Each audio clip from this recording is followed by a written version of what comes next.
Hello everyone, in today's video, I'm going to talk about present perfect tense. Hai semuanya, dalam video ini saya akan membahas mengenai present perfect tense.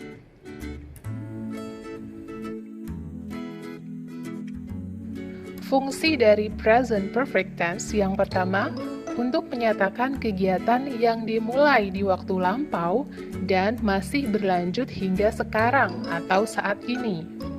Yang kedua, untuk menyatakan sebuah pengalaman hidup. Untuk fungsi yang pertama, kita bisa menggunakan kata keterangan berupa for, yang artinya selama, since, yang artinya sejak. Kemudian untuk fungsi yang kedua, menyatakan sebuah pengalaman hidup bisa menggunakan kata keterangan berupa ever, yang berarti pernah, never, tidak pernah.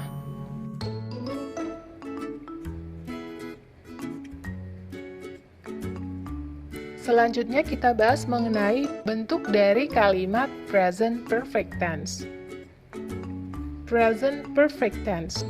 Untuk tenses dengan nama perfect, cirinya adalah menggunakan verb atau kata kerja dalam bentuk past participle, atau untuk lebih memudahkan yang biasa disebut juga dengan verb 3 atau verb 3. Contohnya ada kata kerja live yang berarti tinggal atau hidup. Bentuk ketiganya menjadi lived. Lived. Work yang artinya bekerja, bentuk ketiganya menjadi worked. Worked. Go yang artinya pergi, bentuk ketiganya menjadi gone. Read yang artinya membaca, bentuk ketiganya menjadi read. Jadi penulisannya sama, tapi cara bacanya berbeda. Read. Cara bacanya seperti nama warna, red. Kemudian ada see, melihat. Bentuk ketiganya menjadi seen. Nah, subjek itu tidak bisa langsung diikuti dengan verb 3. Maka kita perlu kata kerja bantu. Kata kerja bantu di sini adalah yang berarti telah atau sudah, yaitu have atau has. Kita pakai have atau has karena ini merupakan bentuk present. Sesuai dengan nama tense-nya, yaitu present perfect tense. Have atau has di sini artinya bukan memiliki atau mempunyai. Karena ini bukanlah kata kerja asli, tetapi kata kerja bantu, yang artinya sudah atau telah. Penggunaan have atau has tergantung dari subjeknya. Untuk subjek I, you, they, we, I, you, they, we, maka menggunakan have. Untuk subjek he, she, it, maka menggunakan has. I have, you have, they have, we have, he has, she has, it has. I, aku, you, kamu, they, mereka, we, kita atau kami, he, dia, untuk laki-laki, she, dia, untuk perempuan, it, dia, untuk benda atau hewan. Kemudian I have bisa kita singkat menjadi I've. You have, you've.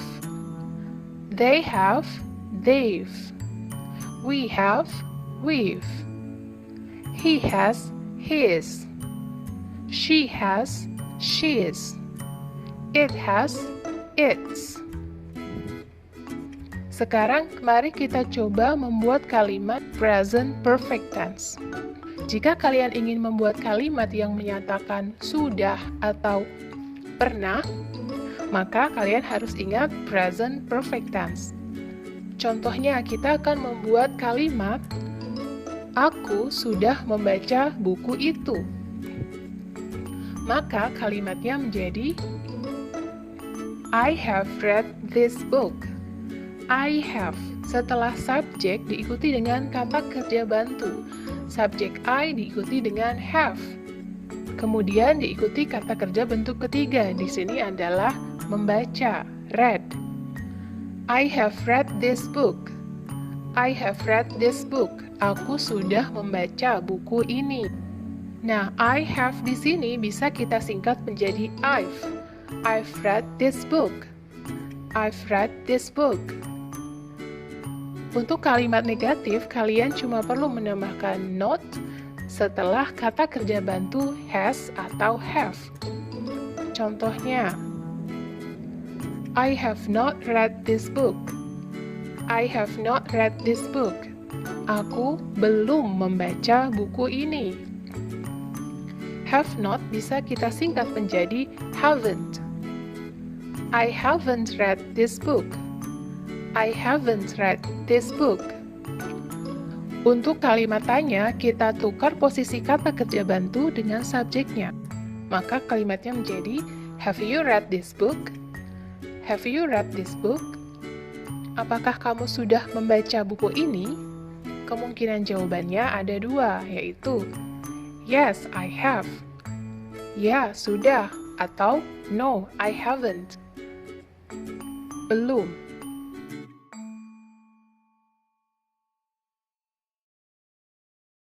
Jadi, rumus dari present perfect tense yaitu untuk bentuk positifnya, subject plus have atau has plus verb 3 atau verb dalam bentuk past participle.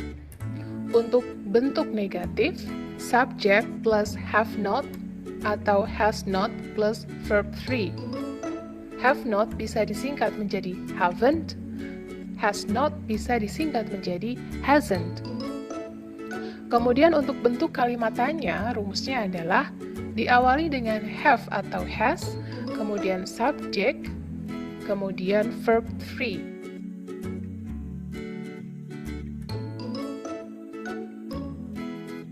Sekarang kita lanjut ke contoh kalimat. Yang pertama, contoh kalimat yang menyatakan kegiatan yang dimulai di masa lampau dan berlanjut hingga sekarang. Contohnya ada, we have lived in Surabaya for 10 years. We have lived in Surabaya for 10 years. Kita sudah tinggal di Surabaya selama 10 tahun. Jadi kita mulai tinggal di Surabaya itu 10 tahun yang lalu dan berlanjut hingga sekarang. Sekarang kita masih tinggal di Surabaya. Yang kedua, you've worked here since 2015. Kamu sudah bekerja di sini sejak tahun 2015. Dimulainya di waktu lampau yaitu tahun 2015 dan sekarang masih bekerja di sini. Selanjutnya mari kita ubah kalimat pertama menjadi bentuk negatif. We have not lived in Surabaya for 10 years. We have not lived in Surabaya for 10 years. Kita belum tinggal di Surabaya selama 10 tahun. Untuk kalimat tanya, have we lived in Surabaya for 10 years? Have we lived in Surabaya for 10 years? Apakah kita sudah tinggal di Surabaya selama 10 tahun? Kemungkinan jawabannya adalah yes, we have, atau no, we haven't. Kalimat kedua, kita ubah ke bentuk negatif. You haven't worked here since 2015. Kamu belum bekerja di sini sejak 2015. Untuk kalimat tanya, have you worked here since 2015? Have you worked here since 2015? Apakah kamu sudah bekerja di sini sejak 2015? Bisa dijawab dengan yes, I have. Ya, sudah, atau no, I haven't. Belum.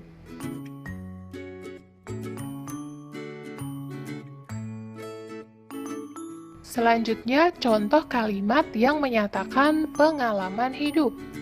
He has seen this movie before. Dia sudah melihat film ini sebelumnya. Contoh yang kedua, she's been to Bali this year. She's been to Bali this year. Dia sudah pergi ke Bali tahun ini. Di situ ada she's, singkatan dari she has. She has. She's been to Bali this year. Nah, untuk kalimat present perfect tense, kita juga bisa menggunakan kata keterangan waktu, asalkan kata keterangan waktu tersebut belum berakhir. Contohnya di kalimat ini, this year. This year itu belum berakhir. Maka kita bisa menggunakan kata keterangan ini. Tetapi jika kita mau menggunakan last year, tahun lalu, maka kalimatnya harus dalam bentuk simple past tense, bukan present perfect tense. Karena last year itu sudah berakhir. Selanjutnya, untuk kalimat pertama, mari kita ubah ke dalam bentuk negatif. He has not seen this movie before. Dia belum melihat film ini sebelumnya. Kita juga bisa menggunakan kata never, yang artinya tidak pernah. He has never seen this movie before. Dia belum pernah melihat film ini sebelumnya. Kemudian untuk kalimat tanya, has he seen this movie before? Has he seen this movie before? Apakah dia sudah melihat film ini sebelumnya? Atau bisa juga kita menggunakan ever pada umumnya digunakan untuk kalimat tanya, bukan kalimat positif. Jika menggunakan ever, maka kalimatnya menjadi has he ever seen this movie before? Apakah dia sudah pernah melihat film ini sebelumnya? Yes, he has. Ya, sudah. No, he hasn't. Belum. Penggunaan ever dalam kalimat positif biasanya hanya sebagai bentuk penekanan. Contohnya pada kalimat This is the best movie I've ever seen. This is the best movie I've ever seen. Ini adalah film terbaik yang pernah aku lihat. Kalimat kedua bentuk negatif. She hasn't been to Bali this year. She hasn't been to Bali this year. Dia belum pernah ke Bali tahun ini. Kalimat tanya, has she been to Bali this year? Has she been to Bali this year? Apakah dia sudah pergi ke Bali tahun ini? Yes, she has. Ya, sudah. No, she hasn't. Belum.